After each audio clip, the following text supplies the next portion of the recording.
안녕하십니까.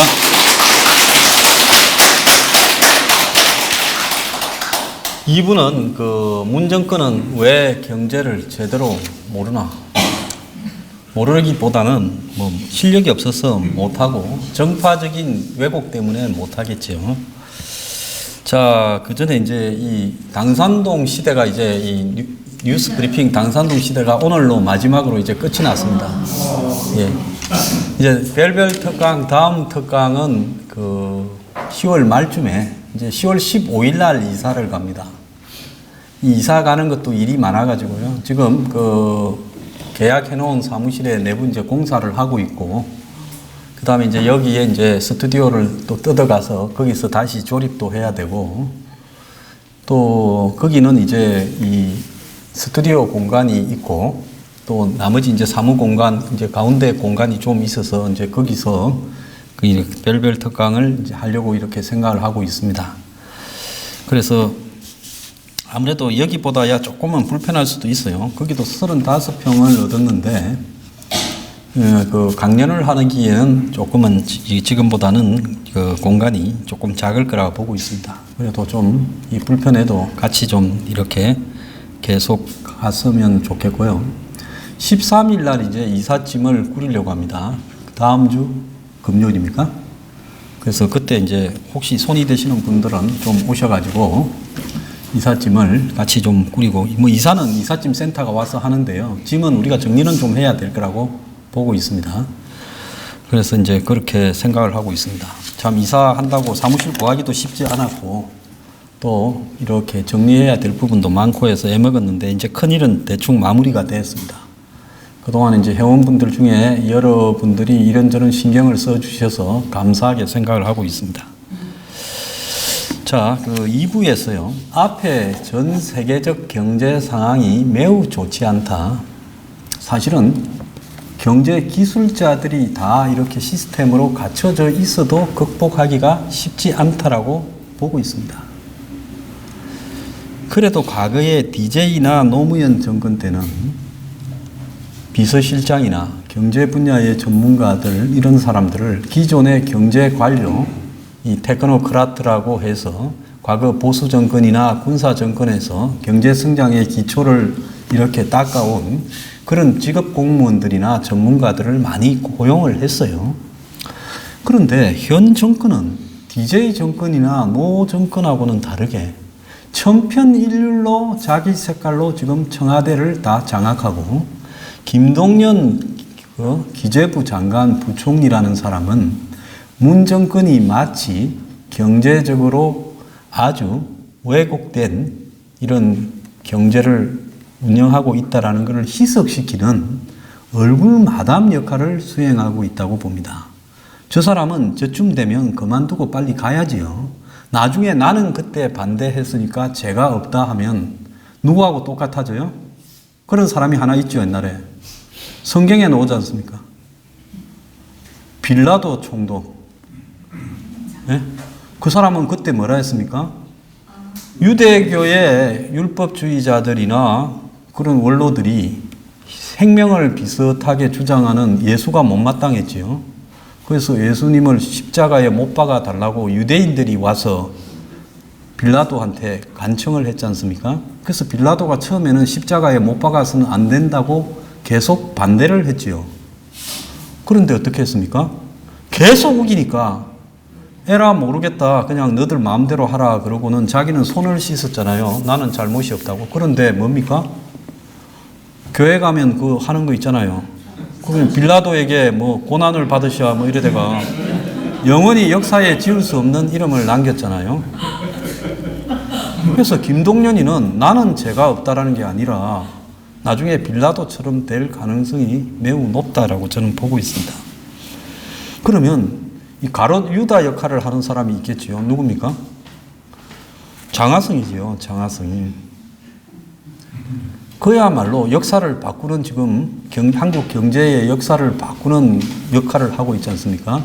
근데 어떻게 보면 유다가 예정된 것도 여호와의 뜻이었다는, 이 교회를 이렇게 믿거나 그런 사람은 아니에요. 사학적으로 연구해서 하는 사람인데. 왜? 유다가 없었으면 예수가 십자가에 못이 박혔습니까? 안 박혔습니까? 그 십자가에 못이 박혔으니까 부활이 되어가지고 그렇게 예수라는 존재가 지금까지 내려오는 거 아니겠어요? 그런데 장하성은 한마디로 한국 경제를 십자가에 못을 박아버린 가롯 유다가 될 거다라고 보고 있어요. 이 정권에는 장하성이 다 하고 있습니다. 경제 부분에서요. 자, 오늘 보면 유은혜를 임명을 했지요.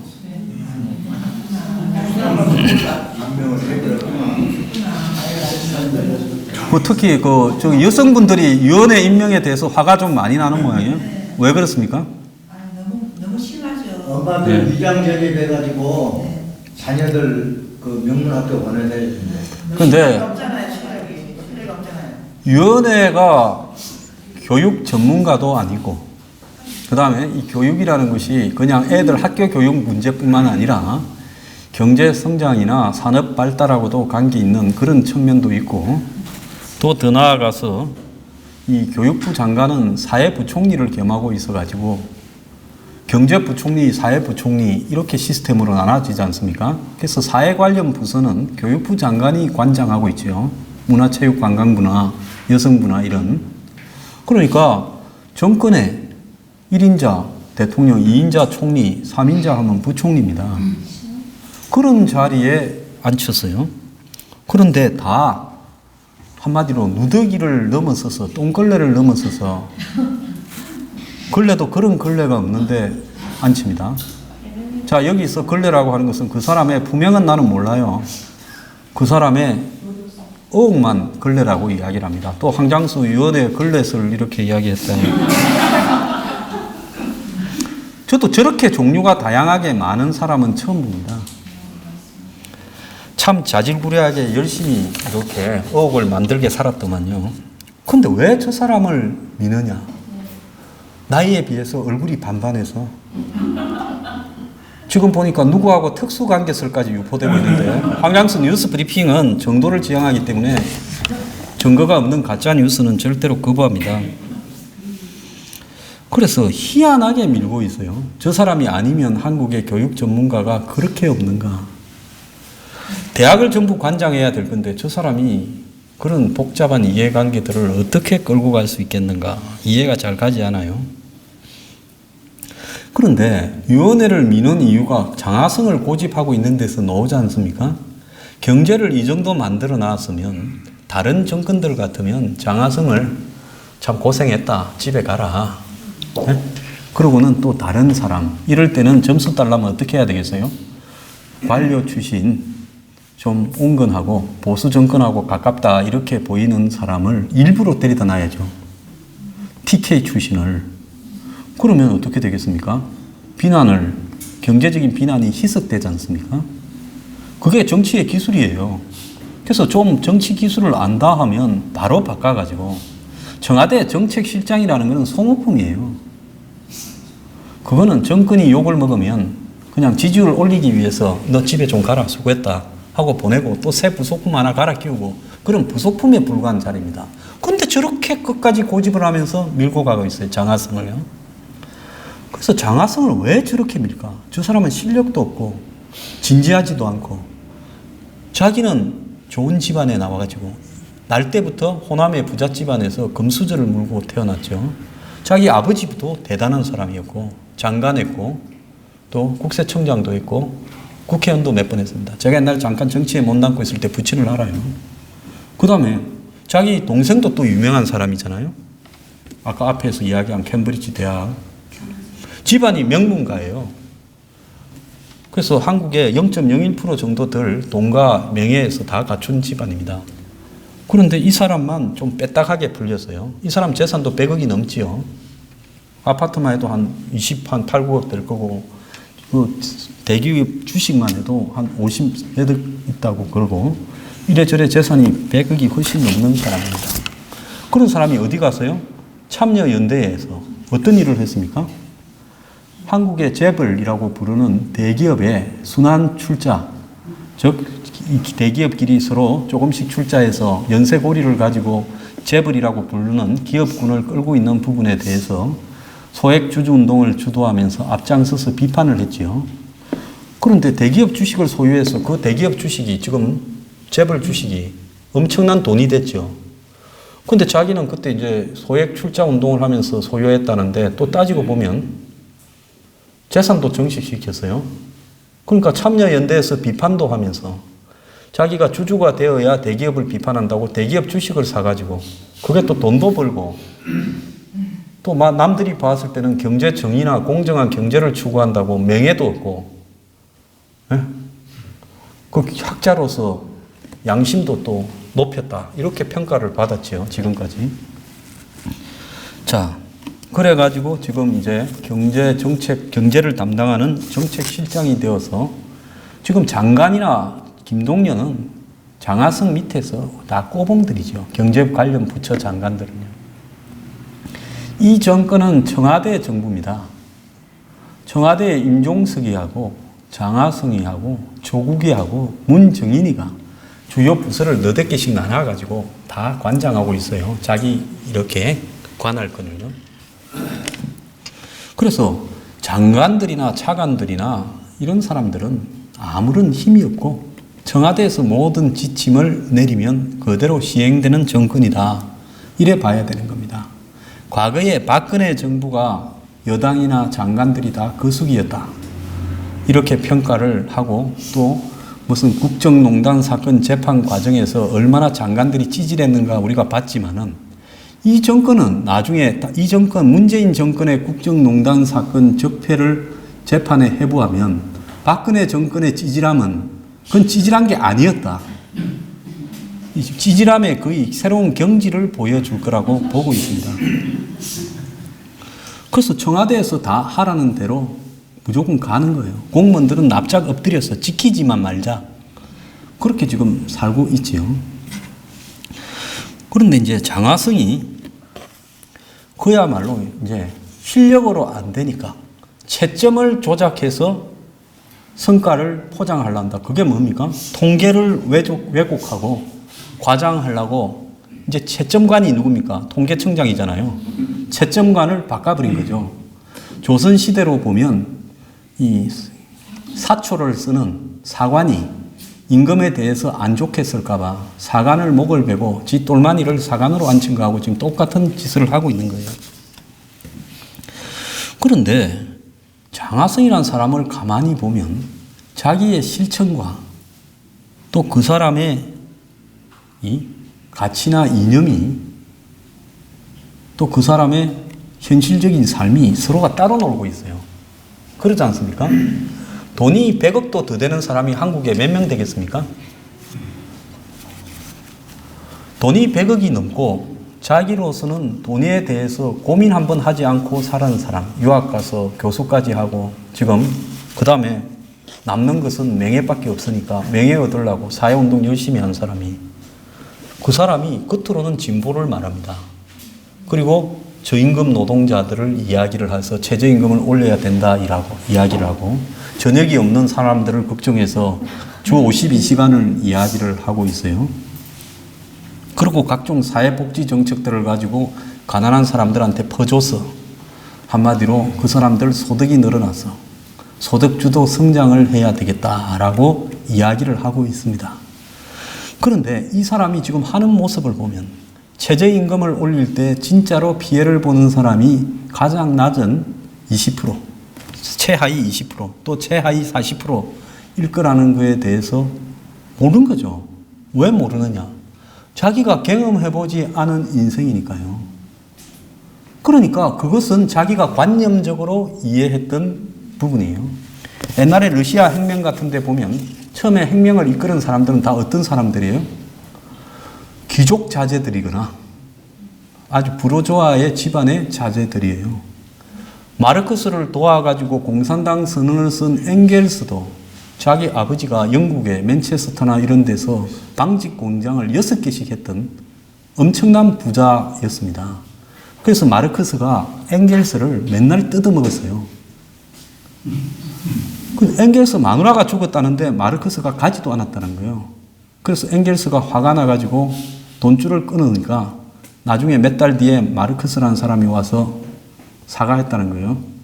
그래서 또 돈을 대줬다는 이야기도 있습니다. 근데 그렇게 혁명을 하는 와중에 마르크스는 또 부인이 평생 데리고 다니던 이 하녀, 마르크스 부인은 귀족 집안이에요, 독일에. 그 하녀하고 또 이렇게 정을 통해서 또 딸을 낳았어요. 그래서 제가 왜 이야기가 그쪽으로 갔는지 모르겠습니다만은 제가 이야기하고 싶은 것은 뭔가 하면 혁명을 지향하는 사람들의 위선과 가시 이런 부분들이 항상 있었다는 겁니다. 그래서 러시아 혁명을 했던 사람들은 혁명을 해서 부르주아와 양심적인 귀족이 다스리는, 그리고 왕은 허수아비로 만들어서 황제는 니콜라이 2세는 그래서 이 서로 간의 합의에 의한 의회민주주의가 될 거라고 생각했는데 막상 혁명을 해버리니까 어떻게 됐어요? 볼세비키가 온건파 맨세비키를 다 밀어버리고 그들이 레닌이 중심이 되어가지고 소련을 만들어버리면서 혁명을 주도한 사람을 반혁명 분자라고 다 처형을 해버렸지 않습니까? 자, 지금 장하성의 삶이라는 것은 러시아의 혁명을 하던 부르주아나 귀족의 자제처럼 실제 이 하층민의 삶을 잘 모르는 사람이다라고 봐요. 부부 둘이서 종업원 한둘 댔고 식당하는 동네 식당, 한국에 수십만 개가 있겠죠. 그런 식당의 본질이 어떻게 흘러가는가에 대해서 이해도 못한 사람이고 주 52시간을 주장할 때 이런 생각을 했을 거라 봅니다. 자, 58, 40, 그래서 8시간씩 일하면 월금이 40시간이다. 그러면 잔업하는 시간이 한 12시간 정도 보장을 해주면 추가 야근이라든지 만족할 거다. 그러니까 주 52시간을 밀어붙이면 기업들은 계속 24시간을 돌려야 되거나 또 풀로 돌아가거나 하는 부분에는 고용을 늘려서 대응하지 않겠느냐 이렇게 생각을 했겠죠. 근데 현실은 어떻게 됐습니까? 고용을 늘리는 게 아니라 자, 이제는 남아서 야근까지 하든 12시간 일하던 일을 8시간 안에 끝내라고 이야기를 하죠. 그러면서 어떻게 이야기를 합니까? 집중 근무 시간이라는 걸 만들어서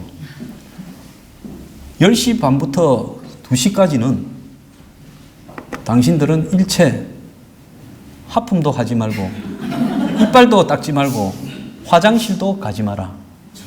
심지어 기지개도 켜지 말고 스마트폰도 보지 말라고 한다는 거 아닙니까? 요즘 점점 그렇게 가고 있어요. 그래서 제가 생각할 때는 장하성이 이 화이트 칼라 직장이나 아주 질 좋은 이 블루 칼라 직장의 오너와 업무를 꾸며가지고 이렇게 한 게 아닌가라는 쓸데없는 의심까지 해요. 왜? 과거에는 12시간, 10시간씩 쳐줘야 될 시간을 이제 8시간만 쳐주면서 조금만 더 얹어주고 끝냅니다. 대기업들은. 6시만 땡 하면 불 꺼버리고 컴퓨터도 꺼버린다잖아요. 빨리 집에 가라고. 그러면서 직원들 보고는 일과 시간 안에 일을 다 해라고 한다는 거 아니에요. 그래서 심지어 대기업 근처에 사우나탕이나 PC방에 가서 일을 하고 벅적벅적 한다는 거 아니에요. 그런데 문제는 뭔가 하면 월급을 받아보니까 7월 달부터 월급에서 200만 원, 150만 원, 100만 원, 50만 원 이렇게 줄어들어 있다는 거예요. 그러면 기업으로 보면 어떤 이익이 생겼어요? 일은 똑같이 시키고 주는 돈은 확 줄여버려서 임금을 절약하는 일이 벌어져 버렸지 않습니까? 그러면 장하성은 누구의 앞잡입니까? 기업들이 죽는 소리를 하고 있는데 실제로 뭐 연구 분야라든지 풀로 돌리는 데는 일부 애로는 있을 거라고 봅니다만은 전체적으로 웃고 있는 기업이 더 많은 것 같아요. 우는 소리 하면서요. 그럼 죽는 사람은 누구지요? 자, 월급장이라는 사람이 500만 원을 받아도 그 중에서 한 7, 80만 원만 깎여도 아마 저축할 수 있는 돈이 송두리째 날아가 버린 상황일 겁니다. 그런데 이제 집에 던져주는 소득이 작다 보니까 10명 중에 2명이 투잡을 뛴다잖아요. 기업에 일하고 와서 쉬어도 다음날 피곤할 건데 밤에 또 다른 직장을 대리운전을 하러 다니는 사람들이 실제로 많아졌다는 거예요. 자, 그럼 이거는 장하성이 무슨 생각으로 이렇게 했을까요? 주 52시간을 하면 일자리 나누기, 잡 시어링이 되어가지고 실제로 어떻게 됐다?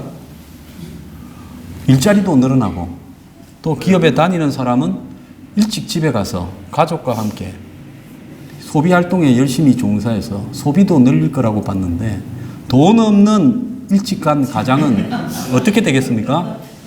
완전히 바가지 대상밖에 더 되겠어요? 그렇잖아요. 옛날에는 회사 카드로 회식한다고 술 한잔 먹고 근하게 10시쯤 가서 그냥 씻고 이불 안에 폭 들어가면 그만인데 이제는 뭡니까? 6시 반이나 7시에 집에 가가지고 멀뚱멀뚱 쳐다보고 있으면 저놈 화상 이제 돈도 죽어들었고 그러지 않겠습니까? 그래서 이제 곧 있다가 한번 보세요. 괜찮은 블루 칼라, 화이트 칼라들이 전부 이제 등을 돌릴 겁니다. 그런데 처벌은 유예를 했잖아요. 6개월인가 1년인가 유예했죠. 그런데도 실천을 기업들이 엄청 빨리 해버리잖아요. 처벌 안 하면 좀 이따 해도 돼요. 또 한 1년 뒤에 바뀔 수도 있으니까. 그런데 기업이 저렇게 잽싸게 실천에 옮기는 것은 뭐 때문이라고 봅니까? 벌써 기업들 다 주 52시간을 해버리고 있어요. 그건 뭐냐? 마음 바뀌기 전에 빨리 실천해서. 자, 월급 주는 사람은 낮에 보면 이게 일하는 것 같기도 하고 안 하는 것 같기도 하고 밖에 나갔다가 밥 먹고 천천히 들어오기도 하고 화장실 들락거리고 스마트폰 보기도 하고 졸기도 하고 이제 그런 꼴 못 봐준다는 거 아니에요. 그래서 노동 강도가 엄청 높아지는 쪽으로 가버린 거죠. 그러면 장하성은 왜 이런 일을 벌였을까? 그게 이제 대응성의 원칙이라고 이야기를 하는 겁니다. 자신이 아는 부분에서만 타인의 사정을 이해하는데 장하성은 자신이 아는 범주에서 훨씬 벗어난 일을 벌인 거죠. 장하성이 언제 월급 받으면서 직장에 한번 다녔겠습니까? 뭐 교수로 월급 받았겠지만 그거는 용돈 정도에 불과하지 않았겠어요?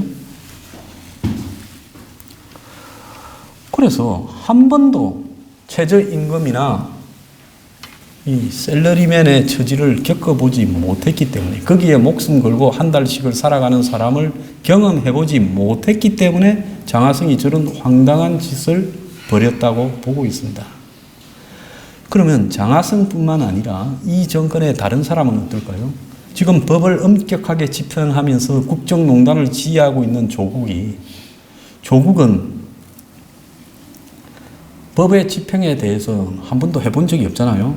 그냥 서울 법대 교수, 지금은 로스쿨 교수에 불과합니다. 원래 이게 교수가 사고를 치면 세상에 크게 사고를 치지요. 왜? 교수는 머릿속으로만 생각하지 실제로 벌어지는 현상에 대해서는 잘 모르기가 십상입니다. 자, 그렇지. 임종석은 평생 운동만 하다가 비서실장을 하니까 오늘 박원순이 이야기를 했대요. 김여정이 팬클럽 회장으로 저 다른 거는 다 인정하겠는데 외모 패권이라고 했는데 처음에 이게 무슨 말인가 잠깐 생각을 했습니다. 자, 김여정이 팬클럽 회장을 서로가 하겠다는데 평양에 갔던 높은 분들이 가지 않았던 임종석이 외모에서 제일 뛰어남으로 임종석을 김여정 팬클럽 회장을 시켰다. 그래서 제가 이제 이야기를 했어요. 망할 때가 다 돼 가는구나. 착각도 이 정도 하고 있으면 이거는 노답이다. 이런 생각이 들었습니다. 그래서 장하성이 이제 그렇다 보니까 무슨 이야기를 했어요? 모두가 강남에 살 필요가 없다. 이렇게 말을 했죠. 그러니까 이제 뭐라고 비꼬입니까? 모두가 부자가 될 필요가 없다. 이제 이렇게 비꼬죠. 자, 정부가 비버리 힐즈 같은 뭐 뉴욕 같은 그런 고급 주택에 사는 사람에까지는 신경 쓸 필요가 없다. 정책 대상에서 빼주자는 황당한 소리도 해요. 자, 여기서 한국의 강남과 미국의 비버리 힐즈하고 다른 거는 비버리 힐즈는 할리우드 스타들이나 뭡니까? 셀럽이라고 부르는 유명 연예인 이런 사람들이 과시적으로 사는 동네고 한국의 강남은 교육 특구화 되어 있지요. 그래서 강남에 가야 솔직히 말하면 행편만 되면 전부 강남 갑니다. 행편이 안 돼서 못 가지. 강남에 가서 교육을 시키고 정보를 습득해야 신분 상승의 사다리를 탈 수 있고 강남에 가지 못한 사람은 신분 상승 사다리에서 일단 누락되었다라고 좀 사는 사람들은 그렇게 생각하고 있어요.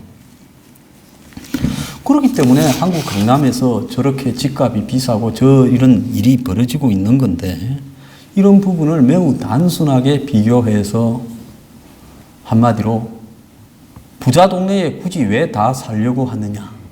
이런 부자 동네의 집값 문제는 이것은 일반 국민들의 주거 문제하고는 사정이 다른 거니까 간섭하지 마라는 식으로 저한테 들려요. 자, 장하성은 종부세나 이런 것을 강화한다. 집의 보유세를 강화한다는 부분에서 속으로는 절대 내 집에는 보유세를 강화해서는 안 된다. 이런 생각을 하고 있을 거라고 보니까 그런 말이 나오지 않았나 이렇게 봐요. 그래서 장하성의 삶은 관념적인 서민에 대한 이해지 진짜로 서민의 삶에 대한 실체적 이해를 한 번도 경험해보지 못했을 거라고 봅니다. 우리가 옛날에 보면 대학 다닐 때 금수저 물고 난 애들은 보면 데모를 할 줄을 몰라요. 왜? 데모를 하면 불편함의 연속이니까요. 체류탄 가스 눈에 들어가지, 잡히면 두들겨 맞지, 또 며칠씩 깜빵에 처박히기도 하지. 근데 부잣집의 애들은 그런 것들을 한 번도 겪어보지 못했으니까 90%가 데모를 하는 시대에도 그 산에서 완전히 따로 놀더라고요. 저 높은 데서. 그래서 마찬가지로 장하성은 그런 청춘을 보냈을 거라고 봅니다. 자, 그런데도 불구하고 이 장하성이 발탁된 부분은 지금 이 구야권이, 지금 여권이 재집권하는 과정에서 한국의 기득권 수구 세력의 약점을 공격하는 부분에 장하성이 탁월한 역량을 보였다. 그거 아니겠어요? 그래서 그 기득 상류층에 속하지 못한 다수의 이 중산층이나 서민이나 빈곤층이 가지고 있는 분노의 정확한 이해를 장하성이 하고 있다. 이래서 이런 장하성을 데려다가 다수를 위한 경제를 하게 하면 우리가 얼마나 지지를 받겠느냐. 딱 이 생각에서 하지 않았겠어요? 뻔하죠, 그죠?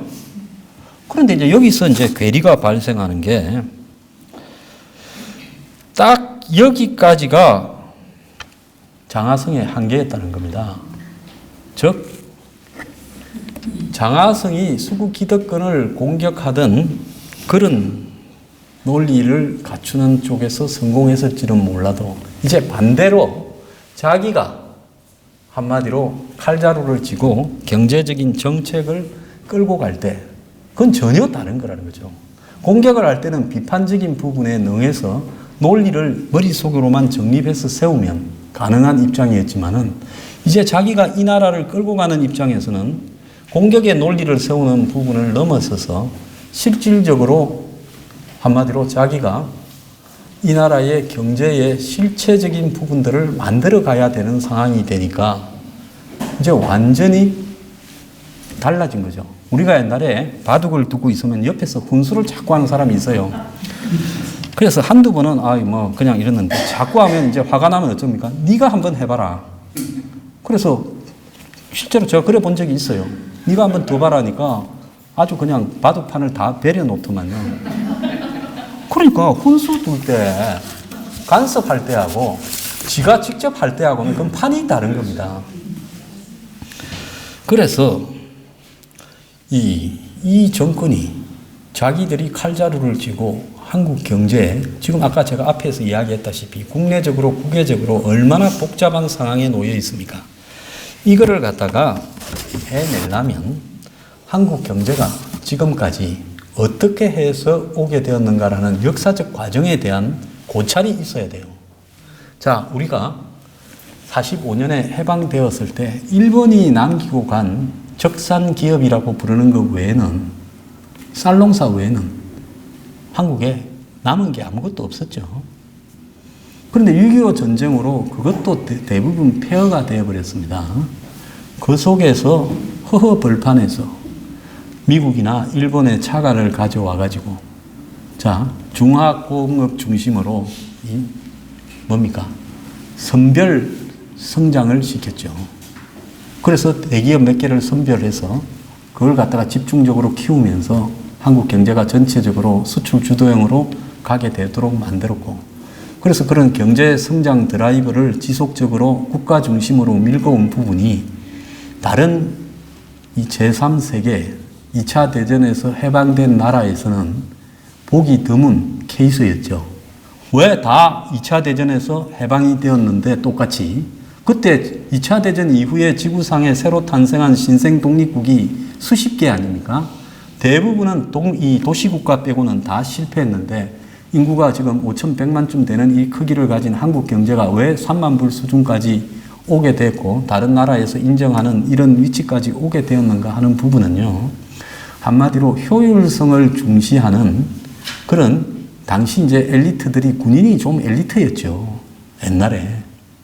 그런 이 군인 계층을 중심으로 민주주의를 희생하면서 선택과 집중을 했기 때문에 이렇게 오게 된 부분입니다. 그리고 그 중에 핵심은 미국과 동맹을 연결하면서 국가의 방어를 미국 쪽에 위탁을 시키면서 또 월남전에도 가고 또 미국의 차관도 끌어오고 일본하고 또 이 과거사 문제를 이렇게 적당히 마무리하면서 일본으로부터 차관을 유치하고 이런 부분을 가지고 대기업을 키우면서 그 중심으로 수출 주도형 경제를 갖고 온 부분이 성공을 했죠. 또 거기에는 한국 사람 특유의 부지런하고 또 머리가 좋은 측면도 작용을 했을 거라고 봅니다. 자, 그래서 이런 과정들이 80년대, 90년대 초반까지는 성공적으로 왔고 이제 그 이후에 정치적인 민주화가 절차적으로 진행되면서 이제 국민들이 일정하게 중산층 수준에 많이 이르다 보니까 아파트에서 살게 되고 그게 80년대 후반 90년대 초잖아요. 이제는 뭐예요? 민주화에 대한 요구가 커져 버렸죠. 그래서 박정희 전 대통령도 그 희생이 되어서 자기가 경제 성장을 시켰기 때문에 국민들이 민주화 요구가 커지게 되어서 결국은 불행하게 그렇게 됐고 또 군부 독재에서도 아주 효율적으로 경제를 성장시키는데 기여를 했지만은 자신들이 키워놓은 경제적인 성장이 민주주의 요구를 강화시켜서 군부 독재가 이제 퇴진되고 민주정권을 열었지 않습니까? 근데 공교롭게도 그때부터 경제가 무너지기 시작했지요. 첫 민선 대통령이었던 YS 때부터 IMF가 와버리고 그러면서 2008년에는 금융위기 맞고 그러면서 한마디로 군사 독재 정권에서 올려놓은 제가 군사 독재 정권을 찬양하는 것은 절대 아닙니다. 그런 최고치에 이르렀던 경제가 그 다음에 문민화되면서부터 추락하기 시작해서 지금까지 그때의 유산을 갉아먹으면서 이제 막장까지 오고 있는 게 한국 경제의 모습이라는 거죠. 자, 이 부분에서 누가 옳고 그르냐를 떠나가지고 한국 경제의 성장 과정에 대한 이런 총체적인 이해를 해야 되는 겁니다. 과거에 60년대, 70년대에는 그렇게 하지 않고 민주주의를 먼저 앞세워서 한국 경제가 비약적인 성장을 할 수 있었겠는가? 과연 처음부터 민주주의로 시작을 했던 신생 독립국이 어디 있었는가? 그렇기 때문에 이런 독재하에서 군부 독재하에서 이루어진 경제 성장의 현실을 인정해야 돼요. 그런데 그걸 다 부정하는 겁니다. 너네들이 아니어도 경제가 더욱더 균형적이고 공정하게 성장했을 건데 당신들이 독재와 이 선택과 집중을 해서 그리고 일사불란하게 끌어왔기 때문에 경제가 이렇게 됐다고 자랑하지만 그 폐해나 부작용이 엄청났기 때문에 그것을 자랑할 게 못 된다라고 지금 규정하고 있죠. 과거의 경제 성장의 역사를요. 그렇기 때문에 이미 한국 경제를 바라보는 시각이 삐뚤어진 거예요. 그거는 이 한국의 기원을 어디서 잡아야 되느냐. 건국을 48년 건국을 부정하고 뭡니까? 1918년 임시정부를 주장하고 심지어 국군도 광복군 창건일로 가야 된다. 국군의 날도 그렇게 주장하는 거하고 똑같은 이치죠. 자, 과거를 다 부정하고 한국 경제가 마치 하늘에서 떨어진 것처럼 이야기를 하고 있어요. 근데 그게 안 통한다는 걸 노무현 정권이 잘 보여줬죠. 자, DJ는 IMF라는 부분을 속에서 대통령이 되면서 사실은 미국이 정권 교체가 될 걸 알고 있었기 때문에 아주 가혹하게 한국을 다뤘죠. 왜? DJ는 사상적으로 좀 문제가 있다고 의심을 했기 때문에 한국 경제에 코를 확실히 끼워놔야 꼼짝 못할 거라고 보고 당시 IMF에서 대선 후보들을 다 불러서 되고 나면 우리가 주장하는 구조조정을 찬성한다고 시키는 대로 하겠다고 각서 쓰라 해서 다 썼잖아요. 이해창이 이인재부터 전부 썼어요. 그거 콧기한 겁니다. 그래서 사실은 정권 교체의 우려 때문에 우리가 IMF를 좀 심하게 많이 맞았죠. 다른 나라에 비해 가지고. 한 개로 때우면 될 걸 한 서너 개 정도로 세게 맞았습니다. 그렇기 때문에 DJ는 경제에 문제가 있는 것은 IMF 상황의 문제다라고 하고, 어쨌든 IMF에서 벗어난 걸 공일화하면서 경제 논란에서는 벗어나는 또 자기 나름대로 합리화도 되죠. 그런데 노무현 때부터 이제 이런 이념이 경제를 해결하지 못한다는 것을 여실히 보여줬지 않습니까? 자, 노무현 정권이 온갖 그래도 경제에 있어서 나름대로 실력자들을 좀 뽑아 썼어요. 이헌재라고 부총리. 그 다음에 또 뭐 변양균이, 신정아 때문에 그래도 그 사람도 실력은 있는 사람이에요. 지금 한국당에 있는 그 김병준도 그때 정책실장 장하성이 자리에 있지 않았습니까? 그리고 마산 출신의 강무십니까? 또 그런 사람도 있고 실력자들이 좀 있었어요. 그래서 그 정권 때 제가 참 이 사람들 너무하네 했지만은 요즘 문재인 정권을 겪다 보니 제가 노 전 대통령한테 엄청나게 미안합니다. 참 당신은 그래도 양반이었어라는 소리가 나와요. 이 사람을 겪다 보니까. 그래서 그렇게 했음에도 불구하고 노무현 정권의 기억은 어떻게 됐습니까? 마지막에 경제가 무너졌다고 하면서 국민들이 어떻게 시각을 바꿨어요? 도둑놈이라도 좋으니까 능력만 있으면 무조건 밀어주겠다로 되지 않았어요? 그래서 능력 있는 사람이 누구였어요? 근데 그 능력을 어떻게 썼습니까? 자기만을 위해서 썼죠, 문제는. 자, 그래서 노무현 정권이 전국토를 부동산 투기판으로 만들었어요. 제가 여러 번 이야기했죠. 골프장을 2배로 늘리고 기업도시, 혁신도시, 무슨 클러스터, 경제자유구역청 해서 세종 뭐 복합도시 해서 완전히 투기판을 만들었죠. 그래서 노 정권 때 부동산이, 강남 부동산이 2배로 뛰어버렸지 않습니까? 그래서 어떻게 됐어요? 재산 있는 사람하고 없는 사람의 격차가 영원히, 집 있는 사람하고 없는 사람의 격차가 회복 불능한 상태로 만들어버린 거예요. 그전에는 집 사기 쉬웠어요. 그래서 그때 강남의 아파트 가격이라는 것이 최초로 형성된 겁니다. 센 강남의 아파트 가격이라는 것이 노무현 정권 때요. 자, 그때 강남의 부자들은 다 아파트 잡아서 몇 천만 원 주고 산 게 지금 10억, 20억씩 되기도 하고 있죠. 뭐 그때 같으면 매덕 좋겠네요. 그런데 문제는 뭔가 하면 그때 노무현 정권이 마지막에 경제적으로 국민들한테 지탄을 받으면서 여당이 다 해체되어 버렸지 않습니까? 열린 우리당이 사라져 버렸죠. 만드는 지 2년도 안 돼 가지고 우리가 열려버렸죠. 그래서 이름 잘 지었다고 그랬습니다. 그 다 도망가 버리고 대통령도 탈당하고, 그래서 그 당을 지키는 사람이 한 명인가 2명만 남고 다 사라져 버렸어요. 그래서 나중에 밖에서 해체 모여를 해서 대통합민주신당이라고 여당도 아니고 야당도 아닌 희한한 정당으로 대선을 치러서 참패를 했지요. 그때 국민들이 노 정권에 대해서 가졌던 분노가 엄청났지요. 그래서 노빠 했던 사람은 나 노빠 안 했다고 다 감추고 숨어버렸고, 인터넷에 글 올린 건 다 지웠고, 노사모도 해체했고, 그리고는 안희정이가 뭐라 했습니까? 우리는 패족이다. 그래서 깜빵에 보내지도 마다 우리같이 허접한 사람을, 이렇게 이제 이야기를 한 거죠. 자, 그런데 이 사람들이 9년 동안 칼을 갈아가지고 정권을 잡았는데 여기에는 보수의 잘못이 핵심이지요. 오죽하면 저런 인간들한테 정권을 넘겨줬냐. 그건 변명할 여지가 없는 부분입니다.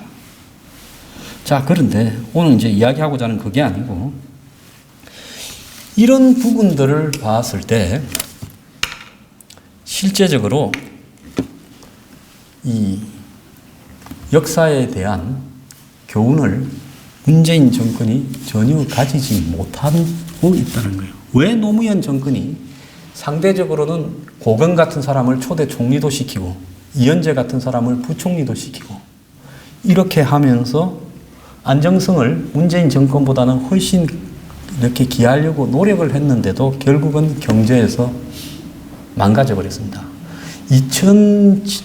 언제입니까? 2004년 그 5월입니까? 6월입니까? 탄핵에서 회복되었을 때만 해도 노무현의 인기는 하늘을 찌렀습니다. 그렇지 않습니까? 하는 것마다 다 통한다. 정치적인 신처럼 떠받들어졌어요. 그런데 그로부터 불과 1년 뒤에 해체되어져 간 것은 경제적인 분노가 폭발한 거죠.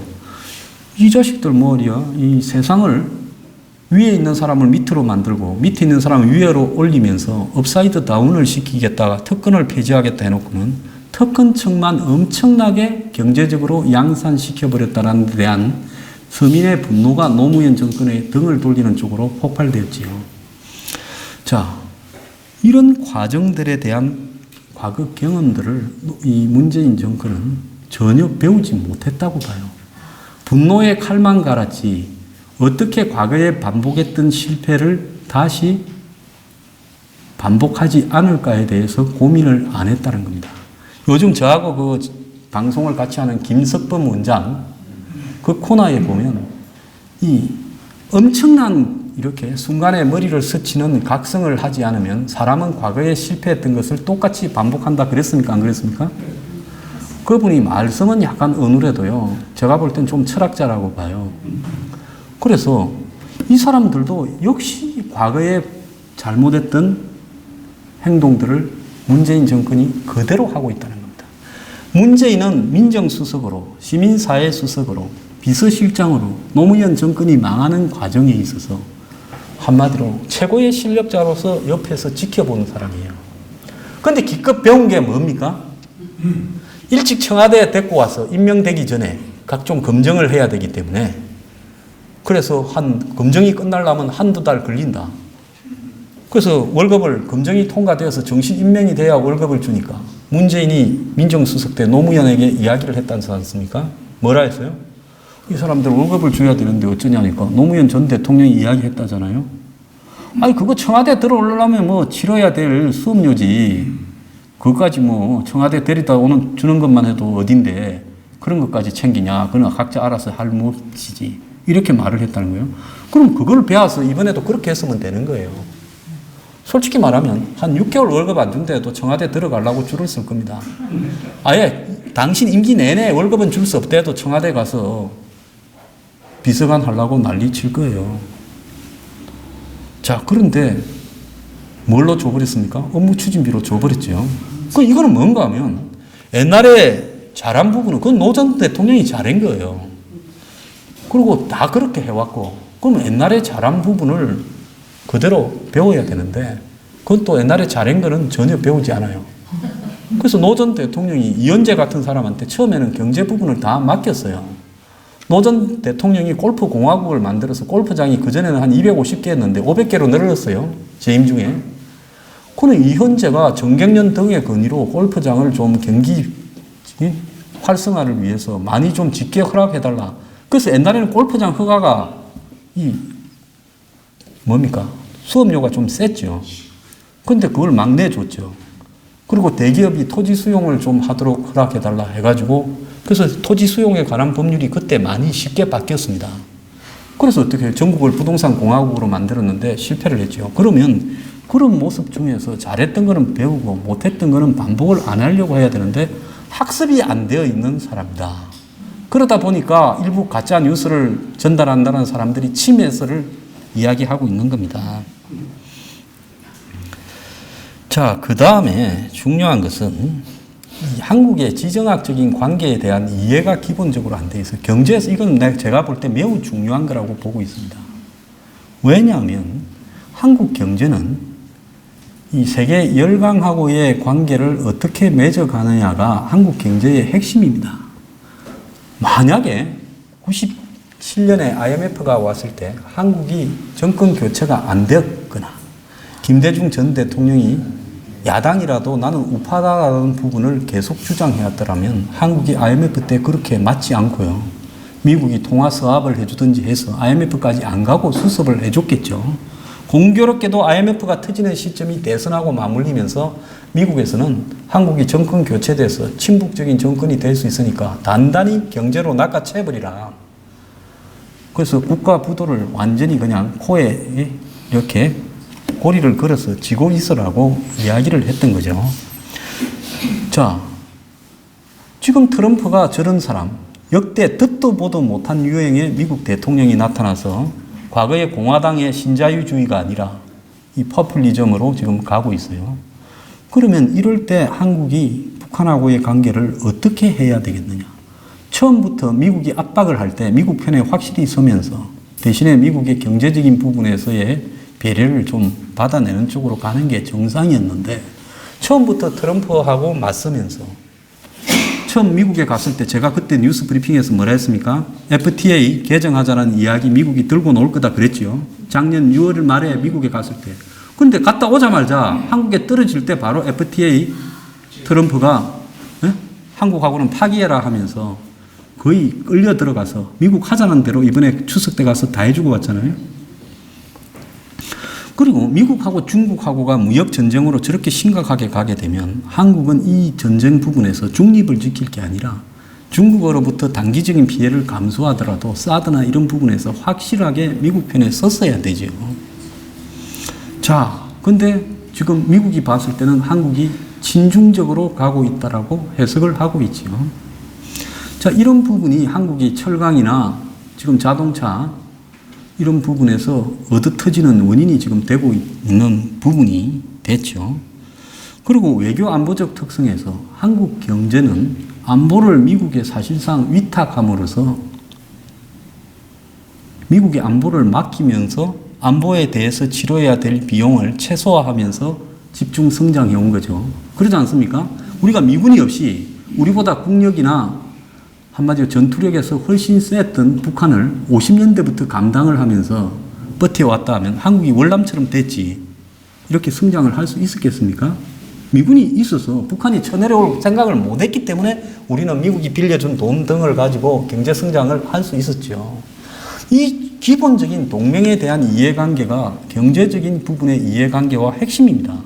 그러면 지금 종전선언을 하겠다고 하면 이것은 나중에 어떻게 연결되겠습니까?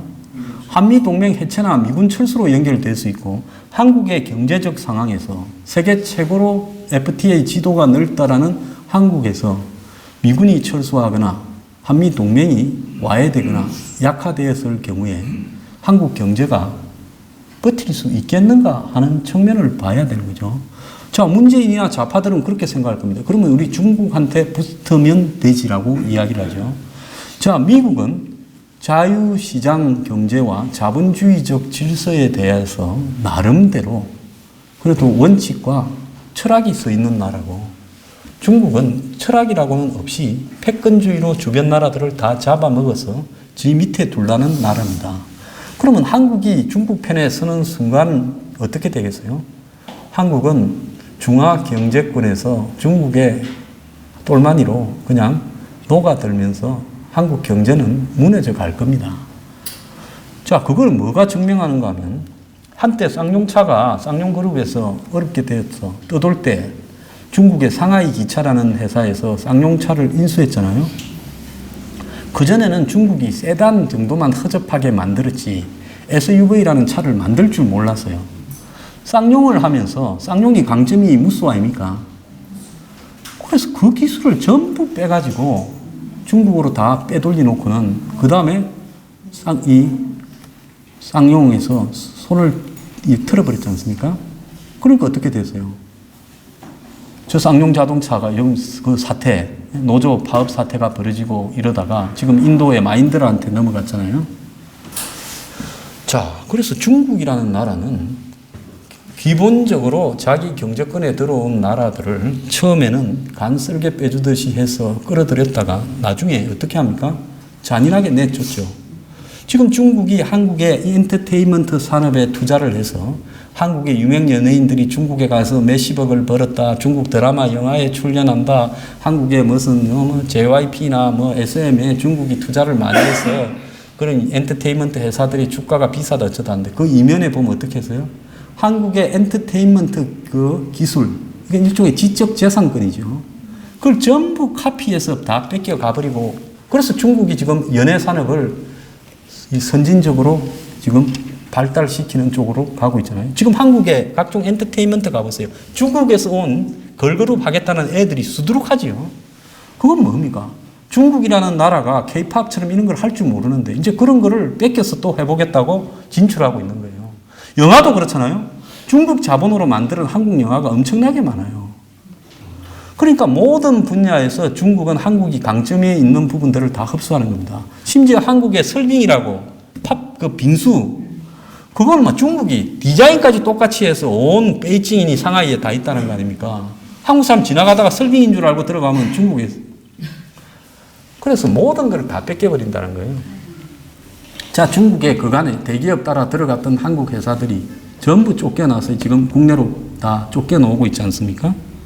자, 중국이 제일 안 되는 게 유통이었어요. 그래서 한국의 롯데니, 신세계니, 이랜드니 전부 다 중국에 갔지요. 자, 중국이 사드를 핑계로 거기를 쪼았지 않습니까? 그래서 중국에 갔던 회사들이 다 지금 손 틀고 나오고 있지 않습니까? 중국이 이런 걸 보면서 뭘 배웠겠어요? 선진적 유통 체인망에 대해서 중국이 노하우를 다 뺏겼지요. 중국이 오죽하면 자기 나라에서 우유를 사 먹거나 분유를 사 먹지도 못하는 나라였지 않습니까? 하도 쑥이니까. 계란까지 가짜 만드는 나라 아니에요. 플라스틱으로.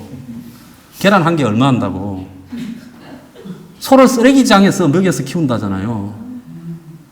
그래서 중국은 한국의 모든 것을 다 뺏기고 한국 경제를 거의 지금 따라잡아가고 있어요.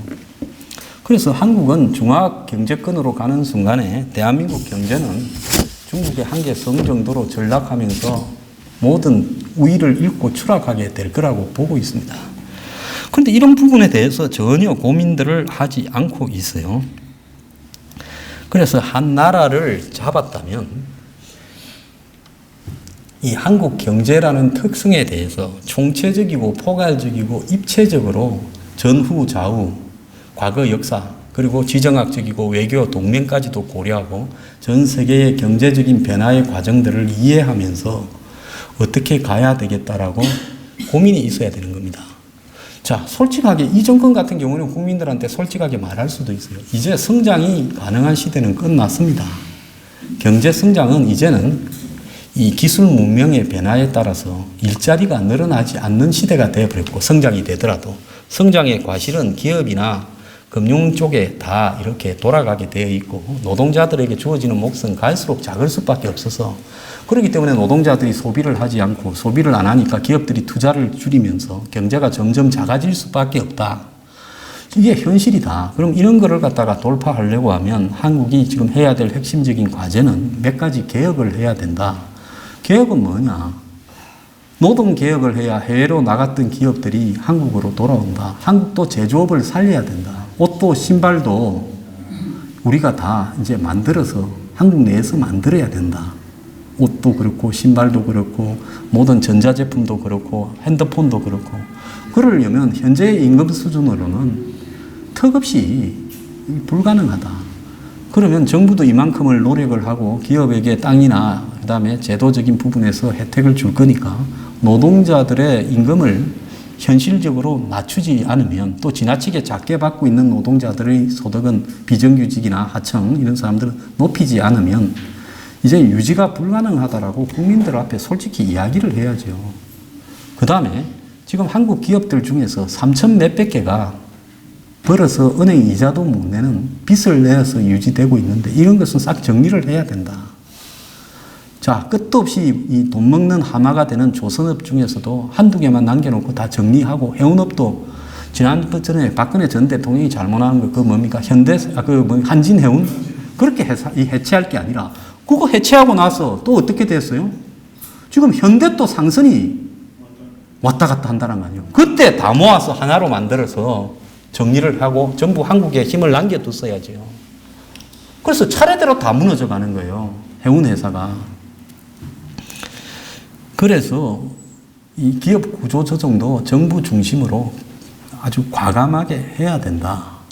이런 부분들을 국민들 앞에 해야 되지요. 그런 다음에 정부가 한마디로 기업 활동에 장애가 되는 그런 규제 부분도 해야 된다. 그건 제일 마지막에 해야 될 부분이라고 저는 보고 있습니다.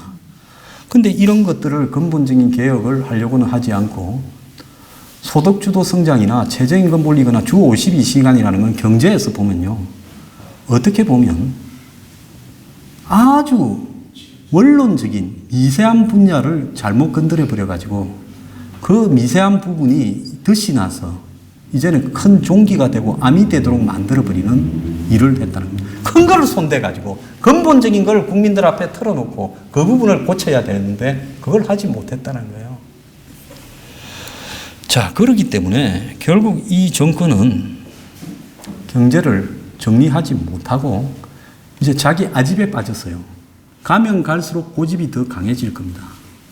원래 보면 살짝 치매에 걸린 사람은 가면 갈수록 어때요? 고집이 강해지죠. 그래서 지금 아집이 굉장히 강해지는 상태로 지속되어 가고 있어요. 그래서 누가 뭐라 해도 최저임금은 밀어붙이겠다. 주 52시간은 가겠다. 소득주도 성장을 하겠다. 그러면서 또 한편으로는 모순을 낳고 있어요. 원격으로 해주고 인터넷 은행하는 것, 또 면세점 입국장에 해주겠다. 이걸 마치 경제개혁처럼 하는 걸 보면 경제가 어렵다라는 핑계하에서 소수 대기업의 청탁을 잽싸게 해결해주는 모습을 보이고 있어요. 이거는 자기들이 주장하는 좌파 진보 경제학에 정면으로 위배되는 소수 특정 재벌을 위한 행동을 또 하고 있어요. 한국당이 멍청하니까 저들도 동의해 줬으니 나중에 잘못되면 한국당 너네들도 동의해 줬다 이렇게 덮어 씌우기도 좋으니까 이참에 민원사항을 다 해결해 주겠다라고 또 나서고 있어요. 그래서 눈치 밝은 사람은 이게 누구 때문에 왜 저 짓을 하는가에 대해서는 다 알지요. 그래서 정의로운 측면까지도 제가 볼 때는 최소한의 좌파라면 최소한의 양심과 도덕이 있어야 되는 부분도 지금 과감하게 이렇게 어기고 있어요. 노무현 정권이 좌파 내부에서 삼성공화국이었다고 평가를 받지 않았습니까? 그러면 삼성처럼 이 나라를 다 만들었어야 되는데 삼성만 좋은 일을 시켰죠. 정권은 망하고요. 근데 이 정권도 비스무리한 짓거리를 또 하고 있어요. 그래서 한마디로 이 정권은 경제학의 기본적인 이런 이 원칙을 전혀 이해를 하지 못하고 경제학이라고는 사회주의적인 부분에서 이야기하는 사회과학적인 비판적인 분야 정도로 인식을 하는 겁니다. 수준이요. 경제학은요. 한마디로 정치 외교학도 포함되어 있고 심리학도 포함되어 있습니다. 사람들의 심리가 어떤가. 부동산이 오르는 건 저는 심리의 문제예요. 그 다음에 사람의 예측할 수 없는 행동. 그는 행동주의 철학도 또 경제학에는 포함되어 있고 경제사라는 역사도 알아야 되는 부분이고 수학과 통계도 들어가 있는 부분이에요. 그런데 다른 공부들은 아무것도 하지 않은 채 이 사람들은 운동권의 심리를 가지고 경제학을 바라보는 겁니다. 제가 처음에 뭐라 했습니까? 공부 안 한 사람이 벼락 공부를 하면 처음에 제가 이 정권이 경제로 망한다 했을 때 나머지 과목은 돼요. 암기 과목은. 뭐가 안 돼요? 수학이나 과학은 안 된다 했잖아요. 그래서 경제학은 수학이나 과학적인 측면까지도 포함한 부분이기 때문에 이 정권이 지금 새로 출발한데도 제가 볼 때는 수준이 안 됩니다. 그런데 이미 꼬여가 있어요. 어디서부터 잘못됐는지 모르게 꼬여 있어서 이제 통계청까지 끌어들여다가 더 꼬고 있어요. 이렇게 꼬여 있는 이거를 갖다가 지금 정리해서 이 정권이 경제적인 문제에서 탈출한다? 저는 불가능하다고 보고 있습니다. 그래서 올 한 11월 달쯤 되면 이제 곡소리 나기 시작하고 내년도는 빠르면 내년, 늦으면 내후년에 아마 사고 칠 겁니다. 그래서 이제 그런 사고는 100% 치게 돼 있는데 그때쯤 되면 다 그냥 길거리로 횃불 들고 나가지 말라고 말려도 저절로 다 나가고 내가 언제 문재인 칭찬했냐라고 또 과거를 다 부인하는 사람이 주변에 늘어날 겁니다. 지금 녹음해 놓으세요. 지금 녹음해 놓으니까. 자, 그런데 그래까지 가는 거하고 보수가 다시 정권을 잡는 거하고는 완전히 다른 문제다. 자, 보수가 이런 문제에 대해서 복잡하게 한 번이라도 생각을 해본 적이 있겠느냐. 무식하기는 매일반이에요. 그리고 한국의 보수의 경제학은 기득권의 경제학에 상당히 가까웠다는 측면을 부정하면 안 되는 겁니다. 정말로 대중들을 위한 경제를 한국의 보수 정권들이 했느냐라는 부분에서는 반성이 필요하다고 보고 있어요. 그 반성을 하지 않으면요. 또 이번에 뺏어왔지요.